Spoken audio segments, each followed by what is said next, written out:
સુકન્યા સમૃદ્ધિ યોજના. જો તમારા ઘરે પણ દીકરી હોય તો તમે આ યોજનાનો લાભ લઈ શકો છો. આ યોજનાનો લાભ લેવા માટે તમારા દીકરીની ઉંમર 1 દિવસથી 10 વર્ષની અંદર હોવી જોઈએ. આ યોજનાનો લાભ લેવા માટે તમારે પોસ્ટ ઓફિસમાં ખાતું ખોલાવવાનું છે.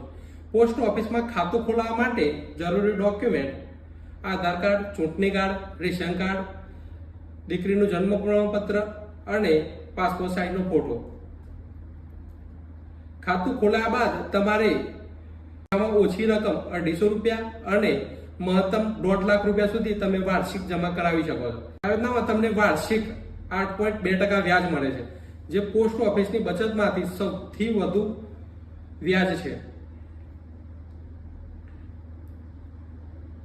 આ યોજનાની સમય મર્યાદા 21 વર્ષની છે. તમારે 14 વર્ષ સુધી પૈસાનું રોકાણ કરવાનું છે. 21 વર્ષ બાદ તમને મેચ્યોરિટી અમાઉન્ટ સાથે પૈસા પરત મળે છે. આ એક હું ફોટો મૂકું એમાં તમે જોઈ શકો છો. એવરી મંથ જો તમે 500 રૂપિયાનું ઇન્વેસ્ટમેન્ટ કરો છો તો તમારે વર્ષના 6000 થાય અને 14 વર્ષના 84,000 રૂપિયા તમે ઇન્વેસ્ટમેન્ટ થાય અને મેચ્યોરિટી અમાઉન્ટ 2,77,285 રૂપિયા થાય. તો કંઈક આ પ્રકારનું છે ઇન્વેસ્ટમેન્ટ, તમે જોઈ શકો છો ફોટોમાં. જો તમારા ઘરે પણ દીકરી હોય તો તમે આ યોજનાનો લાભ અવશ્ય લો. તમારા ફ્રેન્ડ્સ યા કોઈ પણ રિલેટિવમાં જો દીકરી હોય તો એમને પણ આ વિડીયો શેર કરો. આ વિડીયો શેર કરવાથી એમને પણ લાભ મળશે. ધન્યવાદ.